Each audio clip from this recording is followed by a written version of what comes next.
ब्रेकाचे पद शुमारा वशत कनी हम बात कर रहे थे कि 27वीं आईनी तरमीम की मंजूरी के बाद सुप्रीम कोर्ट के सीनियर तरीन जजेस ने अपने ओहदों से इस्तीफ़ा दे दिया है। ये किस चीज़ की निशानदी कर रहा है? दूसरी बात कि इस अमेंडमेंट के असरात क्या होंगे? क्या ये सुप्रीम कोर्ट की साख्त पर असरअंदाज होगी या आज़ाद अदलिया पर असरअंदाज होगी? इन तमाम पहलुओं पर बात करते हैं। हमारे साथ मौजूद है senior advocate supreme court constitutional advocate माहिर कानूनदान जनाब सालिम सलाम अंसारी साहब। उनसे पूछते हैं। अस्सलाम वालेकुम। वालेकुम सलाम। सर, आपको खुशामदीद कहते हैं प्रोग्राम में, आपने अपना कीमती वक्त दिया। सर, आज हम बात कर रहे हैं 27वीं आईनी तरमीम के मंजूरी के फौरी बाद जो है सुप्रीम कोर्ट के सीनियर तरीन जजेस जनाब मंजूर अली शाह, जनाब अतर मिल्ला साहब ने अपने ओहदों से इस्तीफ़ा दे दिया है। आप इसको कैसे देख रहे हैं? वजह क्या थी? देखिए, ये जो 27वीं आईनी तरमीम आई, इसने बुनियादी तौर पे अदलिया के ढांचे को बदल के रख दिया। पाकिस्तान में जो अदालती निज़ाम है, जो सुप्रीम कोर्ट को तोड़ के रख दिया गया, उसमें से एक फेडरल कॉन्स्टिट्यूशनल कोर्ट या फाकी आईनी अदालत बना दी गई। बाद 26वीं तरमीम में सिर्फ आईनी बेंचों तक मुश्तमिल थी, जो कि इंडिया की नकल की गई। इंडिया में भी जो है वो पहले 5 सीनियर जज जो है वो आईनी बेंच बनाते हैं सुप्रीम कोर्ट के, लेकिन पाकिस्तान में ऐसा नहीं किया गया और आप चौथे नंबर का, 9वें नंबर का, 21वें नंबर का और 23वें नंबर का जज जो है 24 में से उनको आईनी अदालत में लिया गया है। और ये पिक एंड चूज से ऐसा हुआ कि मनपसंद किस्म के जजों की एक कोर्ट बना दी गई है जो कि उनको उनके मंजूर नज़र फैसले सुनाए। दरअसल अदलिया जो है, ये जो चौधरी इफ्तिखार की जो मूवमेंट थी अदलिया की बहाली की, उसके बाद वो मूवमेंट भी दरअसल जो है वो परवेज मुशर्रफ को हटाने के लिए एजेंसीज की एक तहरीक थी। उसने खास तौर पे को अदलिया की आज़ादी में आवाम को कोई बुनियादी हक दिलाने में या आवाम की खुशहाली में कोई रोल प्ले नहीं किया था। बस जजेस को ओवर रीचिंग हो गई थी, जजेस को खुद मुख्तार कर दिया था, मुल्क में जुडिशियल मार्शल लगा दिया था।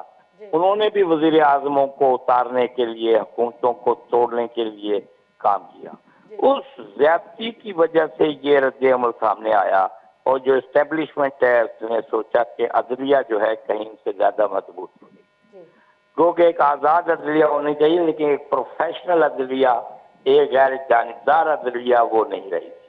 लेकिन उसका ये रद्द अमल नहीं था कि इस तरह जो है वो पाकिस्तान की सुप्रीम कोर्ट को तोड़ के रख दिया जाए और अदलिया को मफरूज कर दिया। और वो जजेस जो है दो, उन्होंने ये समझा और बाकी जजेस ने भी ये समझा होगा, लेकिन हर एक इस्तीफा नहीं देता।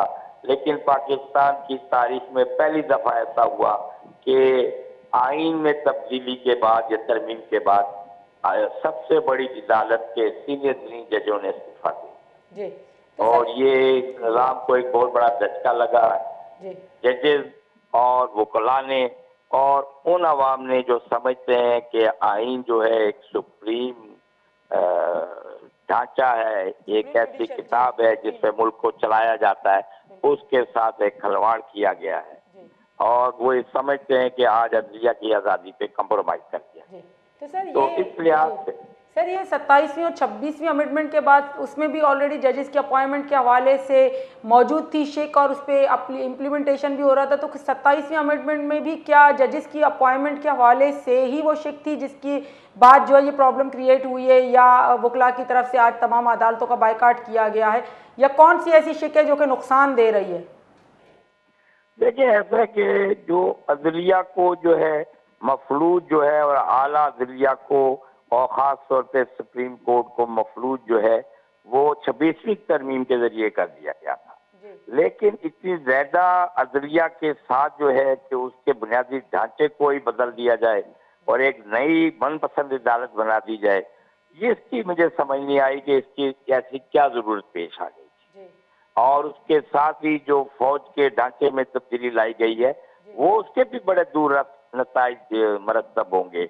इस वक्त पाकिस्तान में कोई 4 स्टार जनरल नहीं रहा है फुल जनरल रैंक का, और एक फील्ड मार्शल है, उसके बाद लेफ्टिनेंट जनरल जो है वो मौजूद हैं। ये पाकिस्तान की तारीख में मेरा ख्याल है 1972 में ऐसा हुआ था कि एक लेफ्टिनेंट जनरल गुल हसन खान को कमांडर इन चीफ बना दिया गया था, लेकिन उनको पूरे जर्नल के ओहदे पे तरक्की नहीं दी गई थी। उसी ओहदे पे वो रिटायर हुए, जबकि वो चीफ ऑफ आर्मी स्टाफ का ओहदा भी कमांडर इन चीफ के ओहदे से बदल दिया गया था। इससे ये है कि फौज के अंदर जो लेफ्टिनेंट जनरल की एक सफ मौजूद है, जिनमें कोर कमांडर्स भी होते हैं, वो आगे तरक्की नहीं पा सकेंगे और रिटायर हो जाएंगे। और इससे भी एक बड़ा जो है ना इंतशार पैदा होगा फौज के अपने रैंक्स के अंदर। ऐसा क्यों किया जा रहा है? ज़ियाउल हक के दौर में भी उन्होंने vice chief of general staff, vice chief of army staff के हवाले से एक 4 स्टार जनरल का और ओहदा पैदा किया था, क्योंकि उनकी वजह से कमांडर इन चीफ होने की वजह से लेफ्टिनेंट जनरल की तरक्की रुक गई थी, लेकिन उसके लिए उन्होंने एक रास्ता दिया था। और 3 4 स्टार जनरल जो है उस वक्त मौजूद होते थे, एक chairman joint chief of staff committee, एक चीफ ऑफ आर्मी स्टाफ और एक vice chief of army staff. लेकिन फील्ड मार्शल को तो कमांडर तमाम फौजों का बना दिया गया, लेकिन 4 स्टार जनरल या 4 स्टार जनरल या फुल जनरल इस वक्त फौज में मौजूद नहीं रहा। एक अजीब सी सूरत हाल है, और वो चीफ ऑफ आर्मी स्टाफ या कमांडर जो है वो पूरी फौजों का, वो भी 5 साल के लिए रहेगा। ये एक अजीब सी सूरत हाल है। और फौज में इस तरह तो नहीं होता जिस तरह अदलिया के 2 जजों ने इस्तीफा दे दिया, अपने एहतजाज को रिकॉर्ड कराया, वकला और अदलिया के अंदर जो बेचैनी है उसका मुजाहरा किया, लेकिन ये अजीब सी सूरत हाल है, इसको कैटर करने की। सर, क्या हमें वही मंजर नजर आ रहा है जो 2007 में जैसी तहरीक वकला की तरफ से चली थी, कन्वेंशन चली थी? क्या आज जिस तरह से पूरे मुल्क की अदालतों का बायकाट किया गया है, तो आप इसको किस तरह से देख रहे हैं? देखिए, इस तरमीम के जरिए अवाम ये अदालतों के ढांचों को बदला गया है, अदालतों को मफरूज किया गया है, कानून के सिस्टम को बदला गया है और फौज के ढांचे में तब्दीली लाई गई। आम आवाम को मेरा ख्याल है, जिसको इस वक्त माशी मुश्किलात का सामना है और लोग जो है गुर्बत की लकीर से नीचे जा रहे हैं, उनको इस तरह कोई दिलचस्पी बराह रास्त नहीं है। और कोई तहरीक में समझ लो इसलिए नहीं चल पाएगी कि सियासी तौर पे भी मुल्क के अंदर एक अजीब बेचैनी है।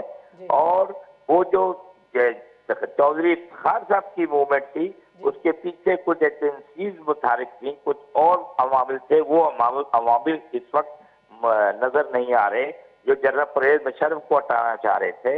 इस वक्त मेरा ख्याल है ऐसी कोई सूरत हाल आलमी सत्ता पे भी मौजूद नहीं है, अंदरूनी सत्ता पे भी मौजूद नहीं है, और जो स्टेब्लिशमेंट की एजेंसीज जो है वो भी इस स्टेज पे नहीं है कि वो हुकूमत को हटाना चाहते हैं। सर, लास्ट में ये पूछेंगे कि ये जो 27वीं और 26वीं आईनी तरमीम है, खास करके अभी 27वीं आईनी तरमीम की जो मंजूरी है, ये किस चीज़ को मुतासिर ज़्यादा कर रही है? आइन को मुतासिर कर रही है, आज़ाद अदलिया को ज़्यादा मुतासिर करेगी? देखिए, इसमें आइन का जो एक बहुत बड़ा पार्ट है जो अदलिया से मुतालिक है, उसको भी मुतासिर किया है। इसने जो है वो कानूनी ढांचे को भी मुतासिर किया है। ये और बात है कि अवामी सत्ता पे इसमें कोई किसी किस्म का वो नहीं छोड़ा, लेकिन इंसाफ का और कानून के शोबे का ताल्लुक भी अवाम की खुशहाली से और जमहूरियत से होता है। और सबसे बड़ी बात ये जो कही जाती है कि पार्लियामेंट चाहे तो आइन में तरमीम कर सकती है। एक तो ये आइन साथ पार्लियामेंट नहीं, इसने आइन को बिल्कुल बदल के रख दिया। दूसरा, ये पार्लियामेंट फॉर्म 47 की पार्लियामेंट है। ये वो पार्लियामेंट है जहाँ 9,000 वोट लेने वाले ने भी 75,000 वोट लेने वाले को शिकस्त दी है। और ये 17 सीटें लेके मुस्लिम लीग नून आई और पीपल्स पार्टी उसके साथ मिली। उसकी भी कराची में और सिंध के अंदर वो मकबूलियत नहीं, लेकिन स्टैब्लिशमेंट ने उसे जिताया। और ये अवाम की नुमाइंदा पार्लियामेंट भी नहीं है, बल्कि ये जाली पार्लियामेंट है, फॉर्म 47 की पार्लियामेंट है। और इस पार्लियामेंट को ये इख्तियार नहीं है कि वो आइन में तरमीम लाए। अगर कोई अवामी पार्लियामेंट होती जो वाकई अवाम के वोटों से आती, वो ऐसी हरकत अमल तो करती नहीं। अगर करती तो उसके असरात और होते, इसके मुज़र असरात साबित होंगे। और ये 26वीं 27वीं तरमीम जो है ज़्यादातर नहीं ठहरेगी। और ये कोई ऐसी हद से आखिर नहीं है कि ये तरमीम खत्म नहीं हो सकती। एक डिक्टेटर आता है और कहता है कि आइन को हेल्ड इन अबेयंस कर दिया गया है, तो इस तरमीम की क्या है? ठीक। अच्छा सर, ये लास्ट में सिर्फ इतना ही कहेंगे आपसे कि ये जो अभी आईनी अदालतें जो बनाई गई हैं उसमें जजेस की अपॉइंटमेंट हो रही है, या अदालतों में सुप्रीम कोर्ट या हाई कोर्ट जो जजेस की अपॉइंटमेंट की गई थी 26वीं आईनी तरमीम के बाद, तो वो कोई नए जजेस नहीं थे, इन्हीं जजेस को अपॉइंट किया गया था, तो इससे क्या प्रॉब्लम आ रही है सामने? क्यों, मतलब देखिए इसमें जो है अभी तक 7 जज जो लिए गए हैं उसमें 3 जज जो और चीफ जस्टिस वही है जो कि पहले भी आईनी बेंच का हिस्सा था। बाकी इन्होंने जज सिंध से जैसे के आगा को और बाकी बलूचिस्तान से और इस तरह नए जज भी जो है इस आईनी अदालत में शामिल किए हैं। लेकिन और जस्टिस अमीनुद्दीन इसका चौथा नंबर था, उनको इस अदालत का चीफ जस्टिस बनाया गया है। और 21वें और 23वें नंबर का आदमी भी जज लिया गया है और सूबों से भी जज उठाए हुए हैं। मैं समझता हूं कि जस्टिस अमीनुद्दीन का किरदार जो है वो पाकिस्तान की तारीख में जैसे जस्टिस मुनीर का, जस्टिस नसीम हसन शाह का और जस्टिस अरशाद हसन खान का था, इससे ज्यादा मुख्तलिफ नहीं होगा। बल्कि मैं ये कहूंगा जिस तरह आइन का कत्ल किया गया और जिस तरह कानून के साथ खिलवाड़ किया गया है, जस्टिस अमीनुद्दीन का जो रोल है वो काजी बसरा, काजी बुलशरी जिसने अवाम हुसैन की शहादत का जो है वो डिग्री जारी की थी, उससे ज्यादा तारीख में रोल नहीं होगा। जब भी तारीख लिखी जाएगी, अभी तो तारीख नहीं लिखी जाएगी, तारीख तो जब इसका रद्द अमल आता है, ये दौर गुजर जाता है, उसके बाद मौरख एक तारीख लिखता है इन जजेस को अच्छे नामों से ना पुकारा जाएगा, ना इनको कबूलियत हासिल होगी, ना आईनी अदालत जो है वो मैं समझता हूँ अपना मैंडेट जो है हमेशा के लिए रखेगी। इसको बदलना है। अवाम ने, वकला ने और कानून से ताल्लुक रखने वाले अफराद ने इसको मुस्तरद कर दिया है। जो लोग ज़मीर, एहसास, दिमाग या ज़हन रखते हैं या दिल रखते हैं, वो इस आईनी तरमीम को बिल्कुल भी जो है वो मंजूर नहीं कर सकते। ये रिजेक्ट हो चुकी है और जो अवाम पढ़े लिखे भी नहीं है वो भी समझते हैं कि कुछ गलत हुआ है।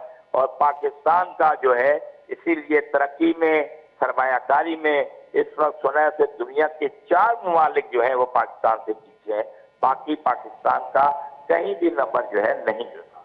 जो हमारे मसाइल हैं आबाद, महंगाई के और दीगर तालीम के, उनसे हट के एक तरफ तवज्जो दी जा रही है जिसपे मैं नहीं समझता कि इसकी जरूरत थी। 26वीं तरमीम इन लोगों के मकासद के लिए काफी।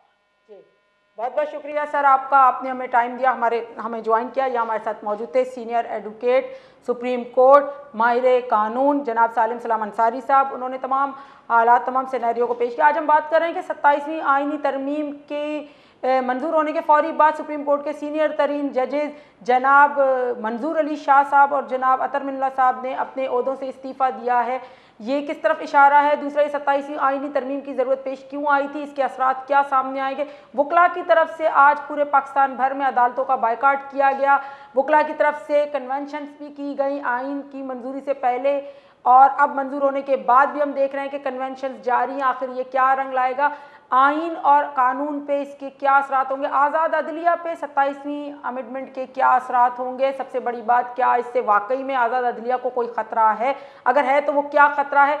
जजेस की जो अपॉइंटमेंट है वो ऑलरेडी 26वीं तरमीम में मौजूद है, मज़ीद इसमें वो शिक को ऐड करना भी किस चीज़ को ज़ाहिर करता है? इस वक्त इस आइन में जो ये तरमीम की गई है और वकला की तरफ से जो कि आइन के पासदार भी हैं, अदलिया के पासदार भी हैं, उनकी तरफ से लगातार जो है ये कन्वेंशंस करना और 27वीं आईनी तरमीम के खिलाफ जो है वो प्रोटेस्ट करना क्या रंग लेकर आएगा? इन तमाम पहलुओं पे बात की। अब मुझे ज़ैनब बलोच को दीजिए इजाज़त। अल्लाह हाफिज़।